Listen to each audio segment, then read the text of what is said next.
तो फिलहाल बिल्कुल बजने वाला है 2 बजे तारीखों का ऐलान होगा। 3 सहयोगी इस वक्त हमारे साथ जुड़ चुके हैं। संजय हमारे साथ, हमारे सहयोगी जुड़े हुए हैं, हिमांशु हमारे साथ, हमारे सहयोगी मौजूद है, और अशोक सिंघल भी हमारे साथ, हमारे सहयोगी इस वक्त मौजूद है। सबसे पहले क्योंकि देखिए 2 बजे पर ही संजय सबकी नजर रहने वाली है, संभावना एक चरण के ही मतदान की है। हालांकि आज ही जब हम चर्चा कर रहे थे कि 2 चरणों में वैसे मतदान होते हैं, चुनाव से पहले जो है नेता जनता के चरणों में, और उसके बाद जनता जो है वो नेताओं के चरणों में। लेकिन दिल्ली का चुनाव तो एक चरण में होना है। दिल्ली का चुनाव हमेशा से एक चरण में ही होता आया है, क्योंकि यहाँ पर 2 चरणों में चुनाव का कोई कारण नहीं लगता मतदान का, क्योंकि ना तो यहाँ पर कोई नक्सल एरिया है, ना सुरक्षा को लेकर कोई संकट है, ना कोई वल्नरेबल एरिया है। तो ऐसे में दिल्ली छोटा सा एक केंद्र शासित प्रदेश है, हालांकि सबसे हॉट स्टेट माना जाता है। दिल्ली एक तो दिल्ली में संसद की सियासत और दूसरी दिल्ली की विधानसभा की सियासत, ये काफ़ी मायने रखती है।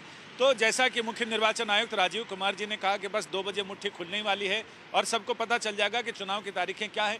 लेकिन हमें ये लग रहा है कि एक संभावना है 10 तारीख से पहले मतदान हो जाने की, दूसरी संभावना है 12-13 तारीख के बाद होने की, क्योंकि 12 फरवरी को गुरु रविदास जयंती है, तो उस पर सार्वजनिक अवकाश है, तो चुनाव आयोग नहीं चाहेगा। हालांकि वो तिथि हफ्ते के बीच के कार्य दिवस में पड़ रही है, और इधर और उधर दोनों तरफ देखें तो वीकेंड पड़ता है। निर्वाचन आयोग नहीं चाहेगा कि लंबा वीकेंड हो जाए, दिल्ली वाले मतदान अपनी जिम्मेदारी को छोड़कर, जैसे कि फितरत रही है दिल्ली की, अधिकतर यही होता है कि अगर वीकेंड में चुनाव हो जाते, वीकेंड के पहले या वीकेंड के बाद में, तो दिल्ली वाले लंबी छुट्टियों की ओर निकल जाते हैं, और जबकि अपने अधिकार का, संवैधानिक अधिकार का इस्तेमाल करने के बजाय। तो ऐसे में लग रहा कि 18 फरवरी को मुख्य निर्वाचन आयुक्त राजीव कुमार 3.25 साल से ज़्यादा के अपने मुख्य चुनाव आयुक्त के कार्यकाल के बाद रिटायर होने वाले हैं, तो उससे पहले ही सारी प्रक्रिया पूरी हो जाएगी। 15 तारीख से बोर्ड के एग्ज़ाम भी शुरू हो रहे हैं, प्रैक्टिकल्स।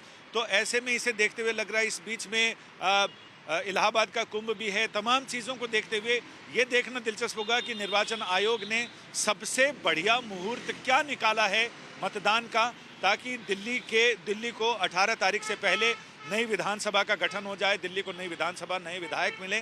और रही बात चुनावी सरगर्मी की, दिल्ली में अभी कड़ाके की सर्दी पड़ रही है, लेकिन चुनावी हरारत, सियासी हरारत का पारा उठ रहा है, और 2 बजे के बाद तो काफ़ी ज़बरदस्त शंखनाद हो जाएगा। और इसके बाद जब तक बात करें बीजेपी, वो कह रही है कि इन्होंने ये वादा किया, वो वादा किया, उन वादों का क्या हुआ? तो कहते हैं कसमें, वादे, प्यार, वफा सब वादे हैं, वादों का क्या? तो अब देखना दिलचस्प होगा कि कौन अपने वादों पर जनता की कसौटी पर खरी उतरती है, कौन सी पार्टी। हिमांशु हमारे साथ, हमारे सहयोगी मौजूद हैं। हिमांशु, बड़ा जबरदस्त यहाँ दिलचस्प लड़ाई देखने को भी मिल रही है, लेकिन आम आदमी पार्टी पूरी तरीके से फ्रंट फुट पर है। बार बार इसी का जिक्र हो रहा है। अब क्योंकि तारीखों का ऐलान हो जाएगा, तो अभी भी सीटों का ऐलान होना बाकी है, खासतौर पर बीजेपी और कांग्रेस पार्टी में, क्योंकि आम आदमी पार्टी ने 70 की 70 सीटों पर अपने उम्मीदवार घोषित कर दिए हैं। देखिए, बिल्कुल आम आदमी पार्टी ने 70 की 70 सीटों पर अपने उम्मीदवारों की घोषणा कर दी है। कांग्रेस ने भी 47 सीटों पर अपने उम्मीदवारों के नामों की घोषणा कर दी है। भारतीय जनता पार्टी भी अभी तक 29 नामों पे की घोषणा कर चुकी है, 29 सीटों के लिए।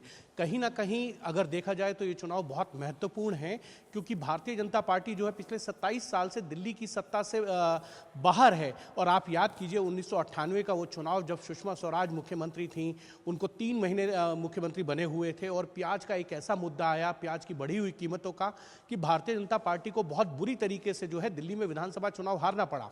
2013 में शीला दीक्षित के नेतृत्व की जो 15 साल की सरकार थी, उसको भी जो है अरविंद केजरीवाल ने जिस तरीके से मुहिम चलाई और एक तरीके से कहा कि ये भ्रष्ट सरकार है, भारतीय जनता पार्टी इस पूरे मुद्दे को उठाती रही थी।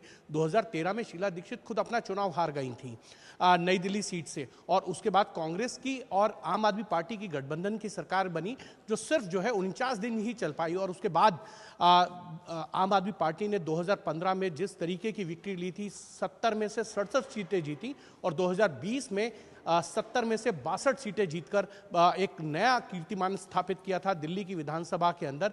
ये कहें तो कहीं ना कहीं 10 साल की एंटी इनकम्बेंसी है। कांग्रेस को लगता है कि वो 10 साल से सत्ता से बाहर है, भारतीय जनता पार्टी 27 साल से सत्ता से बाहर है। तो उनको ये जरूर है कि किसी तरीके से जो है इस एंटी इनकम्बेंसी को जो है इनकैश किया जाए, ठीक है, एक बार फिर से वापसी की जाए।